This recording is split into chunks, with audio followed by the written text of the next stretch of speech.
Minnesota Golden Gophers have proven to be true contender and not pretender. Will they finish the mission? Mark Rogers TV, the voice of college football, previewing one of the game's great matchups, rivalries throughout the years, but it held special significance on the college football map this season, and specifically, of course, in the Big Ten. Minnesota, Wisconsin. We bring in Daniel House. You can catch him on Score North and also Gopher Hole. Daniel's joined us quite a few times over the latter half of the college football season, and we've enjoyed his analysis. Daniel, how you doing today?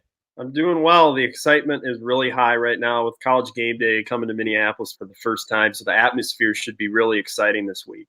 Absolutely. And when you look at the Minnesota turnaround, obviously people are looking at the 9-0 start, 10-1 record, and specifically most of the national pundits and fans looking at this season. But I think if we go back to last season, and we talked about it several times in regards to the change of defensive coordinator, the settling of a quarterback in Tanner Morgan during November, and the hot stretch that they closed the season with, I think the game that climaxed it more than anything. You can look at the bowl game, you can look at the turnaround earlier in the month, but the game going to Camp Randall against a team that has been the program in the division, and to win that game resoundingly at Camp Randall, to take back the axe for the first time in 15 years, that seems to be maybe the catalyst for what we've seen here in 2019. It certainly feels like the turning point, because you see how the program responded to that. I'll never forget the night that they brought the axe back to Dinkytown for the first time, and people were all over the place in the indoor facility. The team came in with the axe, and people were going crazy, and they really used that as a way to connect with the fan base, and it started the rise of the program and got some energy going. And that final stretch to the season just showed the potential of the group that they have, because they were so young and they were going to continue adding players. This team brings back a lot of talent next year as well. When you look at the whole depth chart and the construction of this team, it's very heavy with underclassmen. So there's still a lot to be excited about moving forward into next season and what's still in store for this team. Everything in front of them, huge game against a rival at home, College Game Day. It's the national prominence that's been brought to this program with BJ Fleck taking over, and just getting Minnesota on the map again is something that really, really is bringing people into the program, and that's only going to help recruiting too. Being a college football nerd, it doesn't matter what the records are for me. I love the rivalry games across the country. So Minnesota, Wisconsin has significance, and a game that I want to keep an eye on. It's difficult to watch all the rivalry games, obviously, in one weekend, but try to catch this one, the condensed version, if nothing else. But of obviously this significance of this particular game. But before we get to the 2019 version and the matchup, give us some context, because I love to get the unique angle and perspective on a rivalry, whether it be in-state or regional, that really colors and flavors college football. I think this is what makes the game great and beyond the other sports. Yeah, the rivalry is definitely deep between these two teams, a border battle. It's always this way with the Badgers and the Gophers and the Packers and the Vikings. You just have that close proximity, and it's always been a huge rivalry. The trophy, Paul Bunyan's axe, something that the Gophers hadn't won for a very long time, and finally did it last year. You saw how the axe traveled all over the state of Minnesota. I said they should have put like a Fitbit on the axe just to see how many miles it accumulated, because it was all over the place. Everybody getting their picture with it. It was so cool to see, because in my lifetime, I really hadn't witnessed the excitement of Minnesota winning the axe, and especially going to Madison and doing it, something that hadn't been done in a very long time. So to watch the state of Minnesota get excited about this rivalry and see the program starting to turn the corner, it's something that can bring a lot of energy back to this rivalry again. If both of these teams continue to build their programs and Minnesota is competitive like this every single year, which I think they will be, it just injects even more flavor into that rivalry that is one of the best in college football. Mark Rogers TV, the voice of college football. We talk college football each and every day, even if it's May or June. We talk it like nobody else. Discussion, debate, and analysis every day. But of course, this is rivalry week, so we do it up big with guys like Daniel House. Please join him at Score North and Gopher Hole, breaking down Minnesota football. And of course, a landmark season for PJ Fleck and the program at 10-1, one step away from the Big Ten championship game appearance in Indianapolis. So let's break down the matchup, because this is going to be very difficult for me to determine once I make a prediction on Thursday or Friday who is going to win this game. Minnesota's a 2-point underdog at home, which shows maybe some of that preseason perception still lingering in Vegas, because based on the performance of the teams, I can't separate them. When you look at Minnesota, what would be, let's start with the advantages that you would feel that they might have over Wisconsin. You mentioned before we started to record the emergence of Rashad Bateman in particular. Tyler Johnson's the name player from that wide receiver core, but Bateman has really stepped up to be a big star in the Big Ten as well. Bateman's been tremendous. Blitnikoff Award semifinalist, the only wide receiver in the Big Ten to be up for that as a sophomore. Tremendous growth. 173 pounds when he came in here, up to 201 this year. Detailed route runner, became more explosive. You watch that game against Northwestern and some of the routes that he ran and the plays he made in the red zone.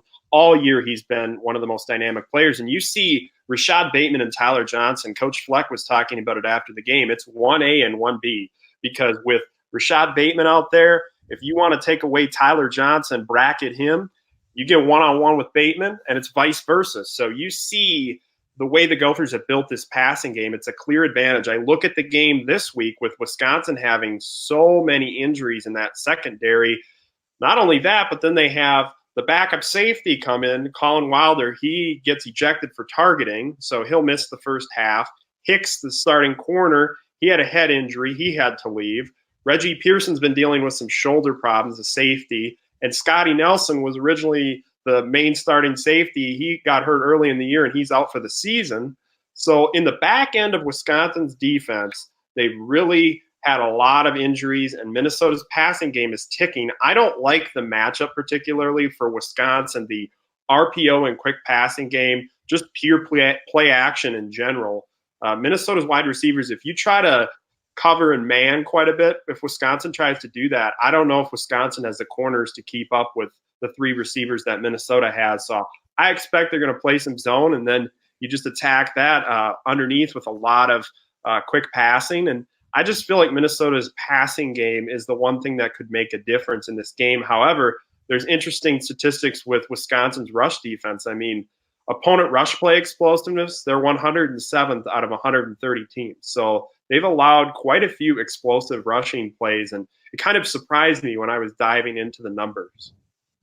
That is a surprising stat, because I know that, of course, Wisconsin typically brings a top 5 to 10 rush defense to any situation. If you're looking at just the basic standard foundational metrics and the traditional statistics and don't do the deep dive, that is surprising.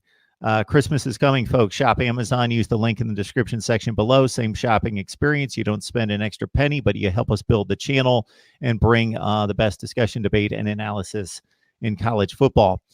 Daniel House joining us to talk Minnesota, Wisconsin. And so those would be the advantages that you see in the passing game for Minnesota. The concerns for the Gophers versus this Wisconsin team, whether it be offensively or defensively? Well, I think the defense holds the key in this game, with Jonathan Taylor being as dynamic as he is. You look at Jonathan Taylor's stats, I'm amazed. So 261 rushing attempts this year, 84 have resulted in first down. So that's 32% of his carries resulting in a first down. You have to swarm to the football, and Minnesota did a really nice job of this last year with edge contain, run fits being disciplined, just executing at a high level, swarming to the ball and making sure that you're not trying to tackle Jonathan Taylor one-on-one in space. You have to make sure that you're extremely disciplined. I expect them to mix up coverages quite a bit like they did last year. Maybe they play some single high and add a person into the box and man up on the perimeter, challenge Wisconsin a little bit. If they get them in third and long, I like the ability to send some pressure. I don't think Jack Cohen's nearly as impressive when he is facing those types of looks and blitzes.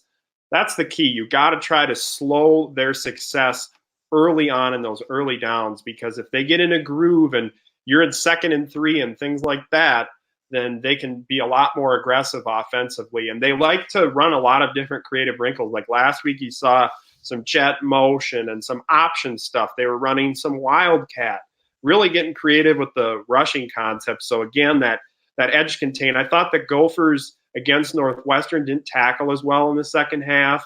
They struggled a little bit more when Andrew Marty came in and they used some zone read, and I don't think they maybe were quite ready for that. Flex said they were making that adjustment on the fly when Hunter Johnson was hurt, and then Marty came in, and Northwestern played a heck of a lot better with Marty at quarterback. I'm kind of going, where's Marty been for the Wildcats this year? Yeah, they've had to go about 4 deep now at Northwestern at the quarterback spot. You mentioned Jonathan Taylor. Obviously, he's the star on the field, probably with both teams taken into consideration, and he's a walking record book. Each and every time he goes out there now, he's setting new program, Big Ten, and even at times national records. Rang up another 200-plus yard game against Purdue last week, 6.5 yards per carry, 1,600-plus yards, and 15 touchdowns for him. Jack Cohn, the interesting aspect here would be, can he lead a 2-minute offense down by a touchdown? Down 4, can he do something that we haven't seen him do before? He is hitting 73% of his passes, which even in this increased efficiency age of passing, that's still a very high mark, 15 touchdowns and 4 picks, but he hasn't had the game on the line on his back yet. Well, yeah, Minnesota's played in a lot of high leverage situations this year too, where they've had to play from behind, especially in that non-conference slate. It maybe didn't go as well as they would have liked, but they've had moments where they've needed to try battling back. So to me, the real big key here for Minnesota is they have to get off to a quick start. If they can get an early takeaway, maybe convert that into points. This team is the type of squad, and both of them are, that they like to get out to an early lead. They'll run the ball. They each have 60+% rush rate. So they're going to run the football, try to control time of possession, dictate the game, and get off to a quick start. So Minnesota has to take advantage of the fact that Wisconsin isn't taking very good care of the football either. 1.5 giveaways per game. They're like 60th in turnover margin. So when I look at Wisconsin, I see last year that the game in Madison was defined by takeaways. I believe the Gophers had 24 points off turnovers. And so Wisconsin's continued this trend. You got to go for the football, try to strip it out, because the ball was on the ground 5 times. They lost 3 of them, and then Cohen was intercepted. So 4 turnovers against Purdue last week, and they still won the football game. Mark Rogers TV, the voice of college football, breaking down the sport we love each and every day with the best bloggers, broadcasters, and writers in the industry. Please catch Daniel House at Score North and also Gopher Hole. We assume the prediction will be available here sometime in the next few days. Yeah, prediction will be available. We'll have plenty of content. Everyone's really excited about this game, so we'll have plenty of preview content. Everyone wants to know, how are the Gophers going to stop Jonathan Taylor? So there's no way you can stop him. You just have to slow him just a little bit. Is there anything we've missed on this one, Daniel? I feel like this game is going to be really close. These two teams are really matched up even. You look at the numbers. There's advantages that tip the scale just a little bit. The rushing attack of Minnesota could be low-key the difference maker. When you look at those advanced statistics, I'm fascinated by Wisconsin's rush defense. How do they approach this? If they want to play coverage, which they probably are going to have to do with all the injuries, then you're going to run into lighter boxes. I feel like this is a Mohamed Ibrahim game. He had a big one against Wisconsin last year. I just see him being someone that could be a favorable matchup, and then they blend in all the other backs. So Wisconsin hasn't played outside of Ohio State. I mean, this is probably the most dynamic wide receiver group that they've played on their schedule.